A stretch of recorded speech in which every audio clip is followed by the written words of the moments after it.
Selamat menunaikan ibadah sholat maghrib bagi Anda yang menjalankan khususnya di wilayah Jakarta dan sekitarnya. Sapa Indonesia Malam kembali dengan informasi. Ketua Parlemen Iran Mohammad Bagher Ghalibaf mengklaim bahwa serangan Israel terhadap Lebanon dapat dihentikan melalui tekanan militer dan diplomasi. Ghalibaf menuduh Amerika dan Israel melanggar gencatan senjata sejak dimulainya blokade maritim dan serangan terhadap Lebanon.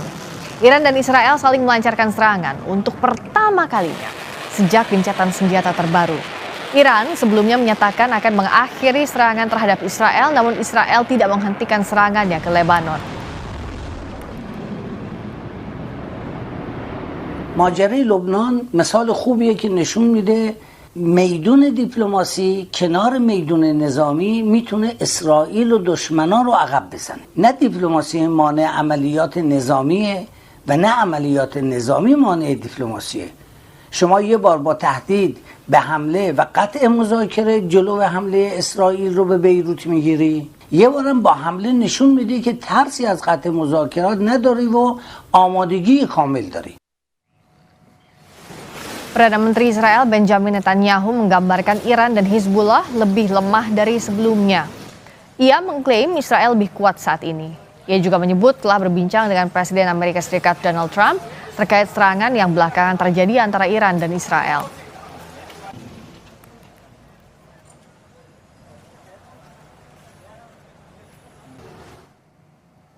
ואני מתחייב, ושוב מתחייב, לאיראן לא יהיה נשק גרעיני. באותה נחישות פעלנו גם מול חיזבאללה. חיזבאללה תכנן לפלוש לגליל עם אלפי מחבלים, ובמקביל הוא תכנן להחריב את ערי ישראל עם 150,000 רקטות וטילים. גם את האיום הזה סיכלנו, וחיסלנו את נסראללה. ואני רוצה לומר לכם, הלוחמים הגיבורים שלנו, איך אגיד את זה? מפרקים לחיזבאללה את הצורה. אנחנו ממשיכים להשמיד את כל תשתיות הטרור שלהם ברצועת הביטחון. Melalui akun Truth Social-nya, Presiden Amerika Serikat Donald Trump menyerukan Israel dan Iran untuk segera menghentikan serangan. Bentrokan pada Minggu malam dan Senin pagi merupakan eskalasi paling signifikan sejak gencatan senjata 8 April lalu. Trump menyebut Israel dan Iran harus segera menghentikan penembakan, lalu kemudian pada postingan selanjutnya Trump mengatakan kedua belah pihak Israel dan Iran berupaya untuk segera melakukan gencatan senjata. Negosiasi akhir tentang perdamaian sedang berlangsung dengan kemungkinan terhalang oleh ketidaktahuan atau kebodohan. Blokade akan tetap diberlakukan dan berlaku sepenuhnya sampai kesepakatan akhir tercapai. Segala sesuatunya harus berjalan cepat. Terima kasih atas perhatian Anda terhadap masalah ini sebagai khasnya Donald Trump saat mengungkapkan pernyataan di Truth Social.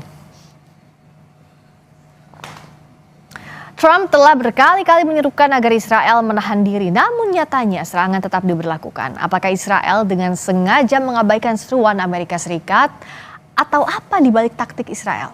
Untuk membahasnya, kita sudah bergabung dengan nostalgiawan Wahyudi, pengamat Timur Tengah BRIN, dan juga Pizarro Gozali, peneliti Asia Middle East Center, yang keduanya sudah ada di studio Kompas TV. Selamat datang Mas Awan, juga Mas Pizarro. Waalaikumsalam warahmatullahi wabarakatuh. Kita melihat tampaknya gencatan senjata ini sangat rapuh, bahkan sudah pecah juga antara Israel dan Iran. Kalau Mas Wawan lihat, apakah memang Israel ini sudah mengabaikan apa yang disampaikan Donald Trump ya, Amerika Serikat sebagai sekutu utamanya? Jadi kita harus melihat rangkaian ini dari sejak awal ya. Memang ada upaya dari Israel untuk mengalienasi diri, menarik diri dari perjanjian ini. Jadi berkali-kali mungkin kita mengamati bahwa perang ini sebetulnya perang 3 negara. Tetapi sebuah anomali terjadi. Kenapa negosiasi selalu terjadi di antara 2 negara? Ini pertanyaan yang paling signifikan ya. Jadi ini memang dari awal. Jadi bagaimana ketika negosiasi ataupun peperangan itu dialihkan antara peperangan Amerika dengan Iran, sedangkan Israel pada saat yang sama menggunakan melancarkan politik yang berbeda, termasuk ke Gaza, serangan ke West Bank, terus juga ke Lebanon. Itu merupakan salah satu memang target yang memang dicanangkan oleh Israel menjadi 2 national interest yang berbeda. Jadi bagaimana yang satu bisa berjalan bersama Donald Trump, yang lain dia akan mencapai tujuannya. Dan itu yang kita amati saat ini ya. Jadi perlu kita sadari bahwa sebetulnya ada memang pergeseran politik luar negeri Amerika dalam konteks negosiasi dengan Iran ini. Jadi dulu ketika dengan Pete Hegseth dan sekarang dengan Marco Rubio, kita nampak bahwa pada masa Marco Rubio ini negosiasi memang menjadikan front paling depan ya yang dicanangkan dan sengaja sedikit menggeser posisi Israel, Netanyahu dan Israel, dan di situ pergeseran itu sudah terlihat. Jadi bagaimana kalau saya melihat sebetulnya ada dua target politik yang sekarang mulai meretak ya, berbeda antara Amerika Serikat. Di mana pada titik tertentu Trump mengatakan bahwa regime change bukan lagi menjadi sesuatu yang tidak bisa yang ini ya dibicarakan lagi, bukan utama lagi, sudah bergeser pada sekarang kita hanya berbicara masalah bagaimana nuklir itu bisa dinegosiasikan dan Selat Hormuz. Sedangkan Israel masih pada titik yang sama. Jadi regime change target utama dan pemusnahan nuklir, sehingga dia ingin menciptakan Middle East yang zero enemy bagi Israel dan juga menghancurkan akses-akses yang ada di sekitar Israel, sehingga national interest untuk Israel itu bisa terwujud dari situ. Dan ini yang perlu kita amati lebih dalam ya. Jadi mengapa seolah-olah Netanyahu itu mengabaikan Trump. Jadi memang positioning sejak awal memang sudah seperti itu. Yeah. Dan saya juga tidak menafikan ya, apakah benar kemarin serangan Israel terhadap Iran, balasan dari serangan Iran ke Israel ya, itu tanpa pengetahuan atau persetujuan dari Trump? Saya kira tidak. Jadi itu Trump tetap mengetahui dan saya kira Netanyahu tetap berbicara secara direct ya dengan Trump. Jadi kita melihat bahwa sebetulnya level dari diplomasi atau negosiasi antara Israel sama Amerika itu bukan bekerja pada ranah yang sangat-sangat formal, tapi sudah pada ranah non formal. Dari mana misalnya Trump pada malam ini untuk bisa menelpon Netanyahu secara langsung, Netanyahu juga bisa melakukan direct call pada Trump secara langsung. Jadi itu memang dalam skenario. Jadi kalau saya melihat lebih lanjut sebenarnya ada beberapa target ya. Pertama, serangan yang dilakukan oleh Iran terhadap Israel itu seolah ingin menegaskan bahwa selama ini Israel cenderung mengelak menjaga diri dari negosiasi antara Amerika dengan Israel, dan padahal di situ tuntutan utamanya adalah Lebanon termasuk dalam ranah diplomasi. Tapi cari gara-gara terus Israel dan tidak mengindahkan itu ya, tetap menyerang Lebanon. Di awal-awal kan Pete Hegseth mengatakan bahwa sebetulnya Lebanon itu perang yang berbeda dari perang yang ini, dan konteks itu Israel ingin menyatakan dengan serangan itu agar memberikan perhatian kepada Israel bahwa mereka benar-benar secara serius ingin memasukkan konteks perang di Lebanon dalam negosiasi itu. Meskipun Israel pada titik tertentu selalu bermain dua kaki ya, meskipun rudal itu dilakukan, serangan terhadap Lebanon baru-baru saja juga masih terjadi, dan itu yang saya kira permainan dua kaki yang perlu kita cermati ya. Karena sejak dapat ketika dia menarik diri dari negosiasi, berkali-kali kita mengatakan bahwa Israel mempunyai potensi duri dalam daging dalam postur negosiasi. Dan inilah yang selalu terjadi sejak awal, bahkan perundingan terjadi di Islamabad pun juga sampai hari ini, Mas Pizarro. Dengan kondisi Israel yang tidak mengindahkan, apa sebenarnya yang jadi concern negosiasi yang sedang berlangsung? Apakah ini akan menjadi satu potensi bahwa Iran juga mau tidak mau harus total melawan Israel, karena kan yang Israel takutkan sebenarnya ada kekuatan lain di Timur Tengah kalau perang ini berhenti saat ini, begitu kan? Jadi ini emang ada kontras antara Netanyahu dan Trump. Ini sebenarnya hubungan kayak sahabat aja. Jadi kalau Trump tuh marah-marah, Netanyahu udah tahu lah batasnya. Kamu tidak akan pernah bisa benar-benar menekan saya seperti itu. Karena ini sangat kontrasnya begini, Mbak Friska ya. Kalau Netanyahu menghentikan perang, dia kalah di Israel. Karena kita ingat 27 Oktober itu batas akhir Israel harus menggelar pemilu legislatif seperti itu. Dan tuntutan dari para partai-partai koalisinya Netanyahu, pendukung-pendukung Netanyahu, dia harus terus melakukan peperangan bersama Hizbullah dan Iran karena sampai sekarang itu belum bisa ditaklukkan. Jadi tujuan keamanan itu belum tercapai oleh Israel. Padahal itu jualannya di pemilu nanti kan? Iya, ini yang bisa dia jual. Tapi sebaliknya Trump, kalau dia memperpanjang perang, dia justru nanti akan kalah di Amerika Serikat, gitu ya. Karena sekarang kerugiannya saja, kalau kita lihat itu 100 miliar US dollar. Kemudian harga ekonomi juga melonjak naik. Dan tuntutan-tuntutan publik Amerika Serikat ini harus berhenti perang. Jadi kita bayangin ini ada perbenturan kepentingan nih. Satu pengen terus perang karena dia ingin menang dalam pemilu. Yang satu pengen berhenti perang akhirnya menang pemilu gitu. Ini kemudian terjadi deadlock. Tapi kan problematikanya, Trump itu nggak punya pilihan. Dia mau sekutu sama siapa di Timur Tengah? Gitu. Dia nggak punya lagi sekutu sekarang di Timur Tengah. Saudi udah mulai melipir. Kemudian Qatar udah mulai tidak percaya, Oman saja sekarang sudah takut-takutan. Maka kenapa Netanyahu tetap melakukan serangan kepada Iran?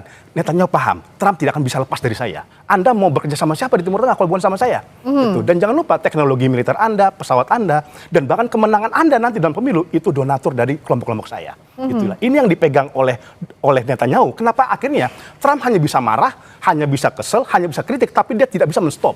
Netanyahu. Dan ini kemudian ada di kepalanya Iran gitu. Kenapa Iran melakukan serangan kepada Israel?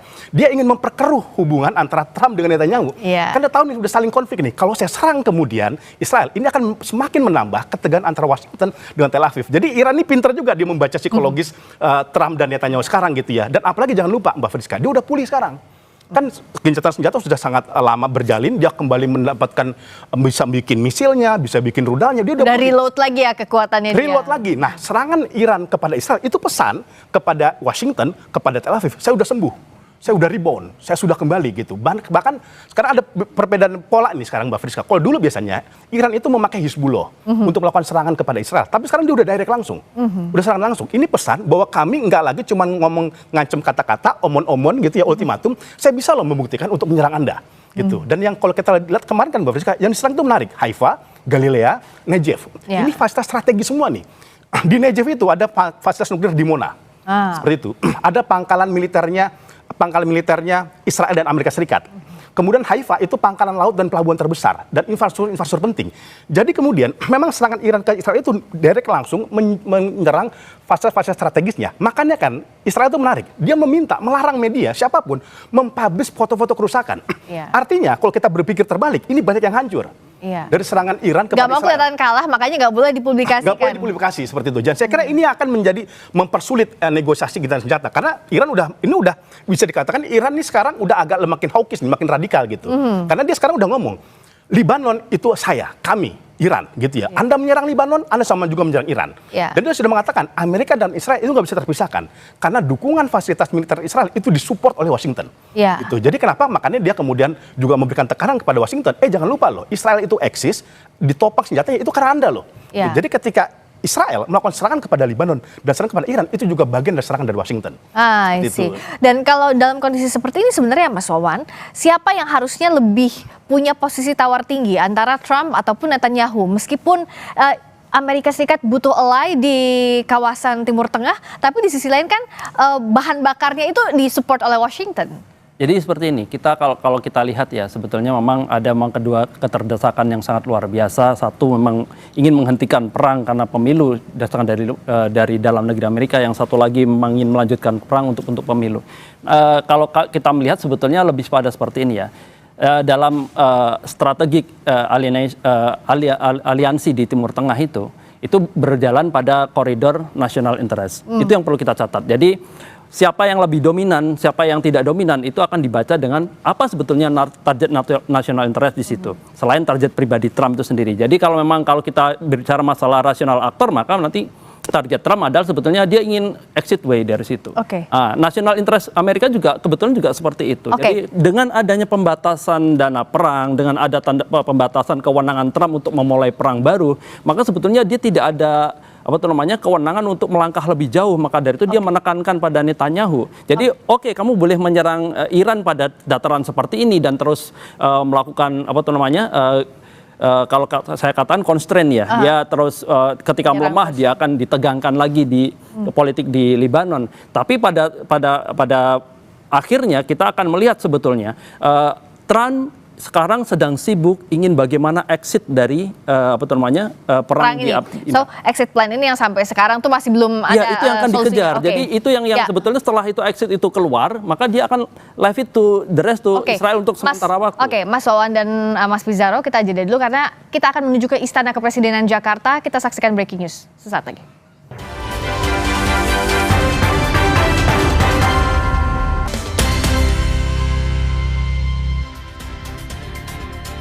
Kembali di Sapa Indonesia Malam, saya masih bersama dengan Nostalgiawan Wahyudi, pengamat Timur Tengah BRIN, juga Pizarro Gozali, peneliti Asia Middle East Center. Tadi kita bahas bagaimana Israel, Iran posisi di tengah saling serang, tapi kayaknya ya Mas, AS ini nggak mau terlibat seakan-akan di antara konflik antara Israel dan Iran ya? Ya, jadi kalau saya lihat ya memang arahnya ya ketika Trump mengatakan bahwa pembicaraan damai negosiasi dengan Iran itu sudah pada konstruksi yang cukup positif ya, dan dia juga membicarakan apapun yang menghalangi juga akan ditindak secara keras oleh dia, dan apa jika negosiasi ini akan misalnya itu gagal, maka nanti akan ada serangan yang lebih hebat ke Iran. Jadi sebetulnya indikasi dari itu bukan ancaman, itu kalau kita lihat itu merupakan salah satu indikasi bahwa dia sebetulnya ingin mencari exit way. Dan Pertanyaannya adalah ketika memang itu ada perjanjian itu deal nuklir Iran itu bisa dinegosiasikan dan Hormuz dibuka kembali dan itu sudah tidak tanda tangan, apakah nanti friksi di Timur Tengah akan berhenti? Saya kira nggak seperti itu. Jadi yang saya katakan tadi bahwa national interest itu merupakan salah satu panduan bagaimana sebuah negara bergerak, termasuk Israel. Jadi apa yang terjadi dalam beberapa tahun belakangan ini, misalnya ada perang 12 hari dan sekarang Trump ikut perang di Timur Tengah, itu anggap saja sebagai liburan musim panas Trump di Timur Tengah. Jadi apakah akan konflik Timur Tengah akan selalu bergulir? Selama national interest Israel ingin menyatakan bahwa perluasan wilayah dan sektor keamanan menjadi tujuan utama, saya kira konflik ketegangan akan selalu terjadi. Termasuk bagaimana Israel tidak menghentikan serangan ke Lebanon, itu sebuah upaya bahwa serangan kemarin yang dilakukan Iran itu ingin menegaskan bahwa Israel benar-benar ingin mengeksklusi bahwa sebetulnya apa yang terjadi di Lebanon itu di luar apa yang terjadi negosiasi ataupun perang antara Amerika dengan Iran, dan itu yang perlu kita catat. Nah, apakah kalau dari Mas Pizarro melihat, jadi the most possible exit plan-nya adalah ya temporary exit plan aja gitu, tidak kesepakatan untuk mengakhiri perang secara permanen? Ya, menurut saya ini memang akan sangat sulit untuk kita mencari perdamaian dalam waktu dekat ya. Minimal ada 3 hal yang harus diperhatikan oleh Donald Trump. Pertama, sejauh mana dia bisa menekan Israel. Seperti itu ya. Karena kalau kita lihat Israel ini akan menjadi liar dan dia akan melakukan upaya sabotase apapun dari kesepakatan-kesepakatan antara Amerika Serikat dengan Iran. Dan itu sudah terjadi, Mbak Friska. Kesepakatan Israel dengan Lebanon kan dia ditengahi oleh Marco Rubio. Lebanon tetap dihajar karena Israel itu punya visi Israel Raya dia. Dia nggak cukup dia hanya kemudian melakukan serangan, tapi dia harus occupation. Dia harus menduduki. The Greater Israel itu memang akan terus dilakukan. Memang harus dilakukan gitu. Kemudian bagaimana perdamaian ini juga bisa diwujud tergantung dari tidak adanya poin-poin baru yang diusulkan oleh Donald Trump. Karena kan Donald Trump sebenarnya ini ya, kalau kita lihat ya, ini sebenarnya kesepakatan Iran sama Amerika itu udah hampir terjadi. Tetapi tiba-tiba nanti direvisi sama Donald Trump. Gitu ya, bahwa Iran ternyata tidak menjalankan syarat ini, dan sebagainya. Kenapa? Dia ada tambahan poin-poin baru. Kenapa? Donald Trump itu tidak hanya sedang bernegosiasi sama Iran, tapi bernegosiasi dengan para donaturnya. Yang mengatakan MOU yang ada sekarang itu menguntungkan Iran. Gitu ya, makanya kan kita lihat ya, Donald Trump suka sekali kayak revisi gitu ya, bolak-balik terus. Dan Iran tuh lelah juga. Ini sebenarnya saya berdiplomasi sama siapa? Kepada Anda atau kepada bos Anda? Gitu kan, seperti itu. Kemudian yang ketiga ialah tidak adanya tuntutan maksimum gain. Gitu ya, karena kalau kita lihat nih, segala kita senjata yang diatur oleh Donald Trump nggak ada yang jalan itu. Gaza gagal, Ukraina gagal, Korea Utara gagal, kemudian sekarang Iran juga gagal gitu. Kenapa? Tuntutannya terlalu besar. Dulu di Korea Utara kan juga sama nih, hampir mirip kayak Iran. Donald Trump meminta semua fasilitas nuklir Korea Utara itu dibongkar. Itu mustahil. Kim Jong Un udah bilang, saya kasih satu deh, Yongbun gitu. Dengan syarat Anda cabut sanksi-sanksi dari ekonomi pada saya. Trump nggak mau. Dia maunya tuh paket jumbo, bukan paket hemat. Ya gitu ya. Jadi dia maunya semuanya. Sama juga kan kayak Iran kan. Iran diminta sekarang bukan sekedar punya uranium, tapi dikasih kepada Amerika Serikat. Itu kan bunuh diri bagi Iran. Gitu kan. Iran berarti telanjang kan. Karena uranium itu asuransi keamanan bagi dia. Saya kira kalau 3 variabel itu Amerika masih tetap ngotot atau tidak dijalankan, mustahil perdamaian akan terjadi. Bahkan yang terjadi paling temporer aja, habis itu akan perang lagi. Kayak sekarang kan Netanyahu mengatakan, saya sementara berhenti dulu serangan kepada Iran, tapi Iran balas, saya akan serang lagi kayak gitu. Ini kan pesan bahwa Trump itu lemah di mata Netanyahu. Dia udah ketahuan kapasitas dia tidak akan berani berhadapan dengan Israel karena Israel itu begitu sangat powerful dia mengendalikan politiknya Amerika Serikat. Saya kira ini yang menjadi kesulitan nanti bagaimana negosiasi ini bisa berjalan. Apalagi Mustaba ini sekarang udah belajar dari ayahnya dulu Ali Khamenei yang agak moderat mau negosiasi dengan Amerika, toh tidak menguntungkan bagi Iran gitu. Saya kira sekarang Iran akan lebih sangat keras, dia akan lagi sangat menuntut ya selama itu kemudian tidak menghasilkan keuntungan nyata, maka mereka siap berperang kembali. Sepertinya teater perang ini masih akan panjang episodenya. Kita akan lihat adu kekuatan artinya antara Israel, Iran, dan Amerika Serikat masih akan terjadi mungkin dalam waktu yang masih panjang. Meskipun kita tetap berharap ini segera berakhir. Terima kasih Mas Pizarro, terima kasih juga Mas Wawan sudah hadir di Sapa Indonesia Malam kali ini. Berikutnya saudara, kami akan kembali dengan sorotan lainnya. Tetaplah bersama kami. Kami akan kembali dengan informasi. Perang di Timur Tengah memanas, Iran dan Israel saling serang. Dan kini Houthi Yaman ikut meluncurkan rudal. Simak ulasannya usai jeda di Sapa Indonesia Malam.